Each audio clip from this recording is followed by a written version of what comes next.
Daí galera, tudo bem? Aqui é o Thiago Salim e hoje eu estou aqui com um convidado especial para a gente fazer aí para a gente conversar um pouco aqui sobre o projeto que a gente lançou. Se você ainda não viu o vídeo no canal dele lá do Miguel, eu recomendo que você antes olhe onde a gente apresenta o projeto e agora eu vou deixar o Miguel se apresentar aí para vocês. Fala galera, meu nome é Miguel Medeiros, eu sou amigo aqui do Thiago e a gente fez esse projeto junto para gerar endereços personalizados, né, de Bitcoin. Então a gente usou o código dele que ele fez na playlist, que a gente provavelmente o Thiago vai botar aqui na descrição do canal. E esse é um vídeo mais ou menos uma continuação mostrando o código por dentro de como que a gente fez esse projeto junto, né? Exatamente. Então a ideia, na verdade, partiu do Miguel. Ele teve essa ideia, ele viu os vídeos que eu fiz mostrando como é que nascia o endereço Bitcoin do começo lá, né? Fazendo a chave privada, derivando a chave pública, etc., até chegar no endereço Bitcoin final. E ele deu a ideia de fazer um projeto utilizando esse código Node como base para se fazer um endereço Vanity. Tá? O endereço Vanity não é nada mais do que um endereço customizado que você consegue colocar aí um determinado texto customizado dentro do endereço. Então, por exemplo, o seu endereço, se o seu nome é João, você poderia começar o seu endereço com um João. O ele é obrigatório no protocolo do Bitcoin para os endereços legacy e depois para você ter esse João existe um truque que você tem que fazer para conseguir que você chegue nesse endereço com esse seu nome no começo. Então a gente fez esse projeto aí, eu tive que refatorar algumas coisas daquele código e o Miguel basicamente fez toda a parte do front-end aí, do Node, fez todo ele vai explicar mais detalhadamente, mas a gente, durante o desenvolvimento, teve alguns problemas, né? Todo projeto que se preze tem problemas no decorrer. E a gente vai usar esse vídeo aqui para explicar um pouco do que a gente, quais foram os problemas que a gente enfrentou e como que a gente tentou resolvê-los. Eu acho que seria interessante a gente começar olhando o código pela parte que você já tinha feito, né? Então, da parte que a gente meio que refatorou para deixar ele mais rápido, né? Uhum. Então, toda essa parte do que o Thiago tinha feito, a gente colocou dentro de uma pastinha chamada componentes, no arquivo chamado vanity.js. Então, dá uma explicada aí nessas funções aí, Thiago, que a gente separou. Beleza, essa aqui, para quem acompanhou os vídeos lá, já deve ser um velho conhecido, né? Você já deve ter visto eu fazer esse código aqui ao vivo lá nos vídeos. Só que aquele código, ele, apesar dele funcionar, ser funcional para você executar ele uma vez, ele não performa muito bem quando você executa aí diversas vezes seguidas. E para você encontrar o endereço Vanity, este é o procedimento. Ele é o procedimento de você gerar uma carteira, ele é totalmente aleatório e você vai encontrar o tal do João lá no começo do endereço por sorte. Então você tem que tentar diversas vezes consecutivas até encontrar o tal do João lá no começo. Isso significa que você tem que ter um código que seja rápido de ser executado e aquele que eu fiz não era um código rápido de ser executado. E, Thiago, acho que seria interessante a gente falar, de, por exemplo, que nem a gente fez no vídeo anterior, que a gente colocou Oi. Somente Oi a gente teve que ter 74 mil, gerar 74 mil endereços aleatórios para chegar no endereço que começa com 1 e depois esse tem que a gente colocou que é Oi, né? Então Exato. imagina com João, né? Tem que testar muito mais para achar, por exemplo, o João, né? Então Exatamente. por isso que a gente teve que refatorar o código para ele funcionar um pouco mais rápido, né? Isso, e um fato interessante é que a gente fez um teste utilizando a biblioteca Bitcoin JS-lib e para este tipo de uso ela era mais lenta do que a implementação que eu tinha feito lá. Tá? Por quê? Porque o Thiago é um gênio? Não, não é por causa disso. É porque a Bitcoin JS ela é uma biblioteca que tem ela tem muita funcionalidade. Então, para você gerar um endereço lá, ele te dá muitas opções para você gerar endereço Segwit, enfim, multi-assinatura. Então, ela é uma implementação mais pesada e ela não foi feita para isso. Por isso que o exemplo que eu fiz lá, ele era um exemplo mais enxuto. Ele era um exemplo feito para se gerar um endereço e ponto final. Então a gente acabou descobrindo que aquela implementação ela performava melhor do que usar a biblioteca pronta. Então ela fazia muitas validações internas, né? Então a do Thiago fazia menos validações internas e era mais direto, né? Exatamente. Então esse foi um dos casos aí que a gente encontrou. Usar o Bitcoin libjs ele era um pouco mais lento, ou melhor, ele era bastante mais lento para você gerar diversos endereços consecutivos. E isso não é um bug na biblioteca, simplesmente ela não foi feita para esse tipo de uso. E a gente ainda utiliza aqui o Bitcoin JS para quê? Para gerar endereço SegWit, que a gente tem duas opções lá. Você gerar endereço Legacy, que é aquele formato que eu apresentei na sequência de vídeos. Porém, existem outros tipos de endereços e um deles que a gente oferece como opção é o endereço SegWit, utilizando aí o Pay to Script Hash, que é um formato aí que é um script, enfim, não vou entrar em detalhes aqui, mas para esse tipo de endereço eu utilizo então no código a biblioteca Bitcoin JS-lib para gerar esse tipo de endereço. Tá? Então é mais lento você gerar endereços SegWit utilizando essa implementação. Então, quando você clica no botão gerar endereço lá no front-end, ele chega nessa função, né? Generate Vanity Wallet, né?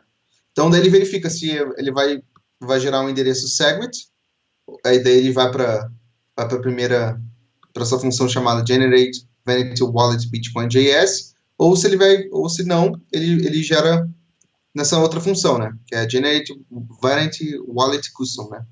Então, vamos dar uma olhada nessa primeira função aí, nessa custom ou na Bitcoin JS, não sei qual que você quiser. Vamos dar uma olhadinha na JS, que é a que está aqui já.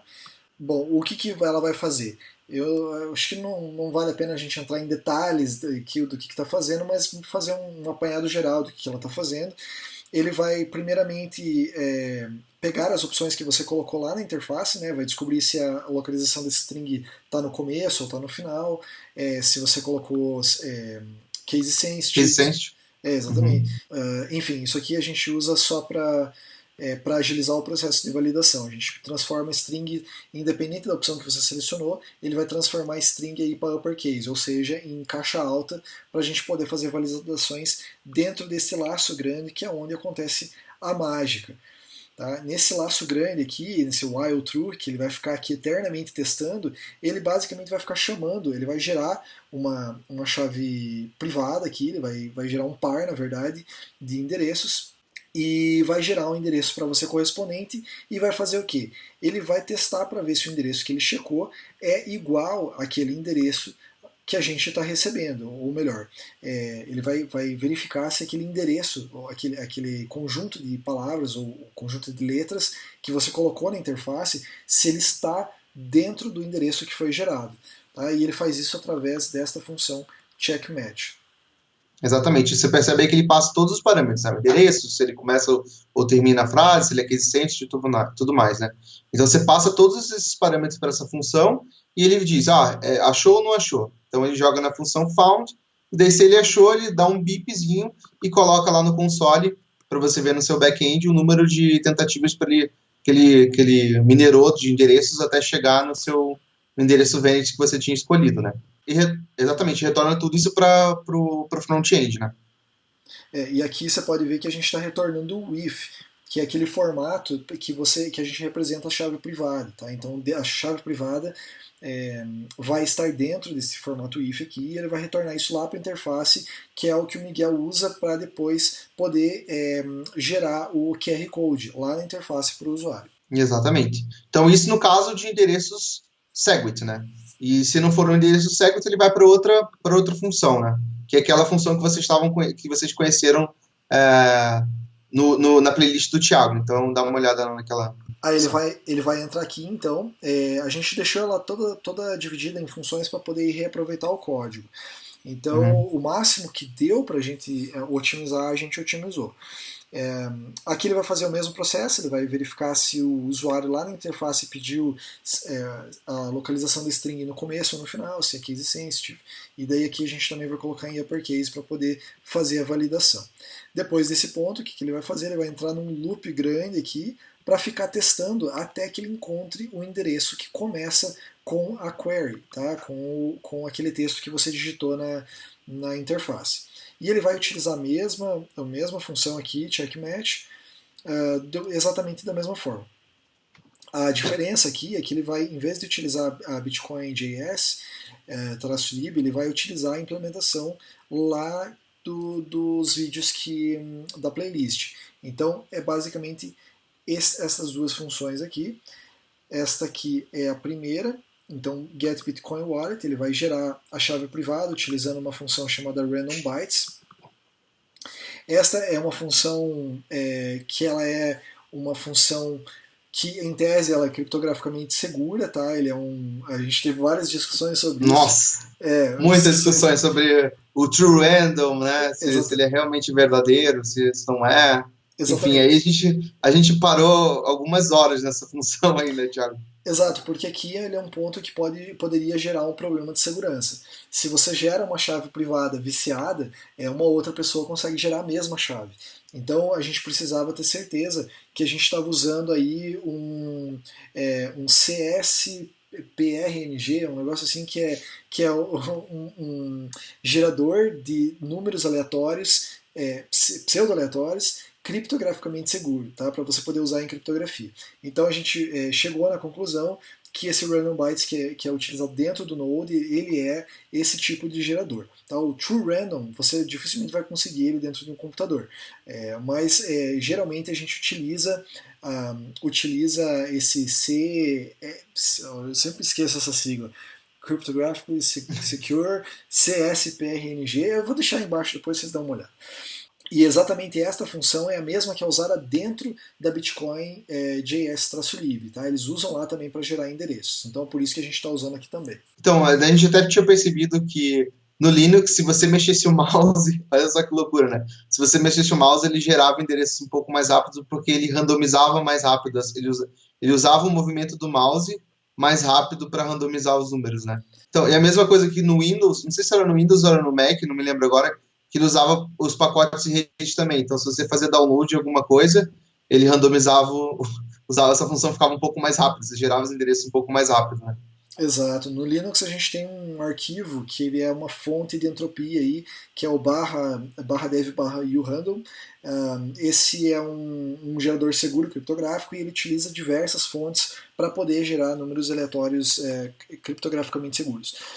E com certeza ele utiliza pacotes de rede, movimento do mouse, teclado e outros tipos de eventos de hardware para poder gerar o número mais aleatório possível e imaginável para a pessoa. Acabava funcionando mais rápido se a gente mexia o mouse, né? A gente teve essa percepção, né? Botava um endereço maior, um pouquinho de 4 caracteres, por exemplo, e ficava mexendo o mouse, ele acabava gerando mais rápido do que se você ficasse parado. Né? É interessante isso aí. E você pode ver isso também, se você já viu aquele site Bitaddress, ele pede para você movimentar o mouse, que é exatamente para você gerar entropia na hora de poder criar a sua chave privada. O princípio é mais ou menos o mesmo. Bom, aí depois a gente faz todo aquele procedimento, que eu não vou entrar em detalhes aqui, mas que está lá no canal, né? Você pode depois ver na playlist. E eu tive que fazer algumas modificações. Você pode ver que aqui eu não uso aquelas funções do from bytes, 2x from bytes, etc. Porque aquilo dali ele é custoso para o processador para fazer.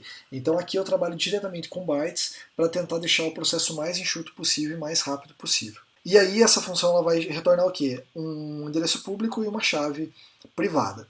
Tá? E é isso que a gente vai utilizar lá na nossa função para testar e saber se ele encontrou dentro desse endereço novo o texto que você digitou lá na interface. Exatamente. Aí você pode estar se perguntando, mas de onde que veio essa chamada para essas funções, né? Isso tudo veio, é interessante também mostrar um outro arquivo. Eu acho que esses dois arquivos são mais ou menos o core de tudo, né? Tudo que a gente tem, da lógica inteira, né? Então, na parte do roots/index.js, que lá a gente tem quando você clica no botão Generate Wallet, ele vai para uma rota chamada Generate Wallet, né? E lá ele dá um console no teu back-end, começando ali procurando o endereço dos Vanity e tudo mais. E lá ele faz algumas outras validações que a gente passou também, que eu acho que é interessante falar, né, Thiago? Dá uma olhada lá. Exato, teve algumas coisas que a gente encontrou no meio do caminho que a gente teve que ir resolvendo. Então uma que foi o Miguel que resolveu foi esta aqui, essa linha safada aqui que precisava fazer para resolver um determinado problema. Então, como você sabe, a gente já explicou, para gerar esse endereço demora tempo. Tá? Ele é um processo randômico, um processo aleatório. E muitas vezes o que acontecia é que o navegador ele simplesmente perdia a conexão com o back-end, ele fazia uma requisição HTTP e no meio do caminho essa requisição desaparecia. Então o back-end encontrava o endereço, que ele estava procurando, mas ele não conseguia mais avisar a interface que ele tinha encontrado o endereço. Tá? E isso acontecia porque a requisição chegava num timeout. Tá? E aí o Miguel encontrou essa linha aqui que resolvia o problema. E também foi engraçado que a gente, quando testava, a gente tinha testado, a gente não tinha opção de número de processadores, né? E a gente só teve essa ideia de vamos colocar a opção de número de processadores porque a gente percebeu que o Node funcionava monothread, né? Então ele só funcionava, você dava um generate lá, ele funcionava só com um processador. Um processador ficava lá tentando buscar os endereços só com um processador, né? E daí a gente falou assim, poxa, vamos tentar mais uma, né? Daí o Thiago achou uma bibliotequinha em Node que conseguia é, controlar melhor o número de processadores e tudo mais, e a gente foi atrás da solução e conseguiu fazer, dividir isso em pools, né? Então dá uma olhada aí como é que funciona. A gente cria um pool e a gente pode colocar dentro dele várias threads. Então, por exemplo, a gente pegava aquele while true que a gente faz, em tese, isso não se faz em programação, porque você está criando um busy loop, que a gente chama, né? Nunca vai sair dali, dependendo das condições, aquilo dali vai ficar eternamente rodando e você cria um problema. Mas nesse caso, a gente não tem outra solução. A gente está procurando o endereço e a gente não quer sair daquele código até que o endereço seja encontrado. Então ali cria-se um problema. A gente precisa dar um jeito de paralelizar aquela busca. Então como é que a gente fez? A gente encontrou essa biblioteca e threads e você consegue criar um pool e criar vários processos aí dentro desse várias threads dentro dessa pool, utilizando aí uns truques de programação. E no começo, na verdade, eu estava meio reticente, porque eu não sou um cara de Node, eu sou um cara de C++ e de C. Então, eu achava que ele ia paralelizar e tal, e no final a gente descobriu que não ia paralelizar coisa nenhuma, que é o programador que ia ter que fazer no final das contas. E eu até fiquei meio feliz com isso. Falei assim, não, legal, o mundo não está totalmente perdido. O programador ainda tem um papel importante no negócio aqui, né? A gente ainda tem poder, né? A gente ainda tem poder. Então a gente resolveu utilizar a biblioteca e conseguiu paralelizar utilizando esse esqueminha do pool. Então dá para perceber ali na linha 62 ali que tem um cores allowed, né? Então é o número de processadores que você escolhe lá no teu front-end, ele verifica ali, então eu quero escolher 3, então ele só abre 3 threads ali para você rodar no seu processador. Então 3 processadores ele vai rodar ali. Então é aí que você pode dar uma olhadinha para verificar quantos processadores vão abrir processos, né? Vão abrir threads lá dentro, né? Exatamente. E aqui é exatamente o lugar onde ele vai criar a task, né, a tarefa, e aqui a gente controla, por exemplo, se caso essa tarefa que for criada, vamos supor, você utilizou os 4 cores que você tem no teu processador, então você está com os 4 trabalhando paralelamente tentando encontrar aí a solução. Qualquer um deles, a qualquer momento, pode encontrar, e a gente precisa dar um jeito de controlar e parar os outros, né? Então, isso era um problema, a gente teve. então você tem que sincronizar. Quando você trabalha com threads, você tem que estar sempre ciente que você tem que sincronizar as threads para que você não fique com threads sobrando aí depois que o processo acaba. Então a gente aqui utiliza esse esqueminha para dizer que quando ele acabar, a gente vai matar o pool. A gente primeiro vai ver quantas tentativas aquela thread fez para tentar encontrar.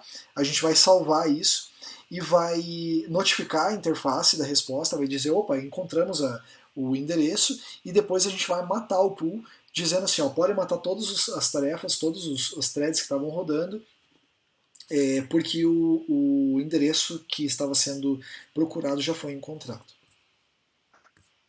Exatamente. E daí no momento que ele faz isso, ele mata todos os testes, todos os processamentos que estavam rodando em paralelo, e envia essas tentativas para home e envia exatamente todo o resultado para o front-end, né? Então esse foi um processo que a gente acabou mudando, a gente nem tinha opção de cores, né? Isso foi engraçado, né?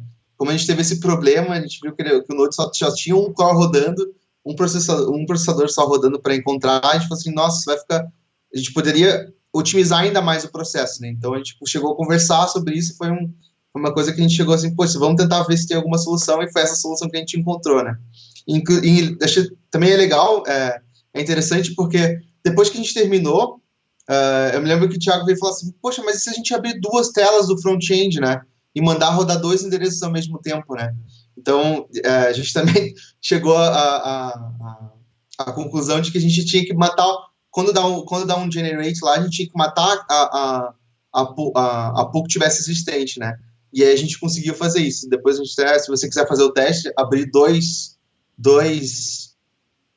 front-ends diferentes e tentar gerar dois endereços, você vai ver quando você mandar gerar um endereço numa e tentar mandar no outro, ele vai cancelar da primeira. Então, ficou bem legal essa interação com o front-end também, né?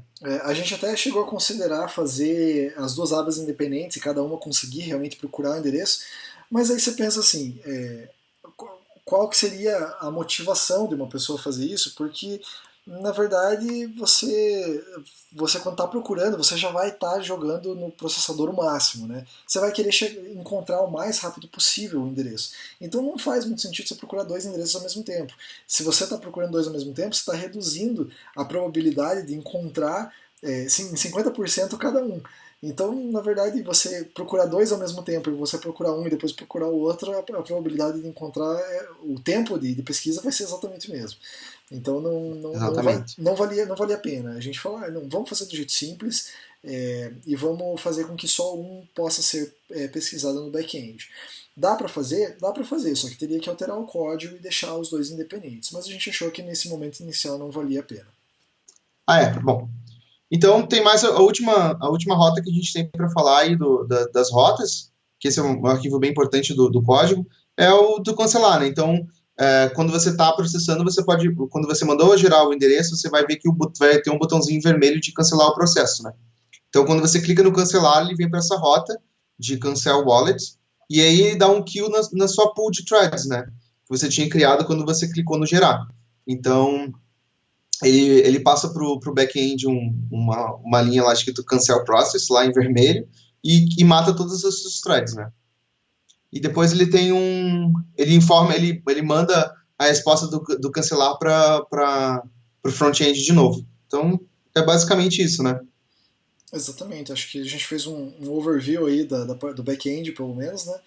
E convidar o pessoal para dar uma olhada também, quem quiser contribuir, dar uma olhada no código, dar uma estrelinha lá pra gente no GitHub, que sempre ajuda, né? E deixar um comentário embaixo o que vocês acharam, se vocês conseguiram rodar, se vocês quais as dúvidas que vocês têm sobre o projeto, e a gente vai respondendo sempre que possível. Exatamente. E só para deixar, acho que quem quiser dar uma olhada nas funções que a gente fez no front-end, né, onde todas as chamadas foram feitas, está no código ali na pastinha public, JavaScript, app, custom.js.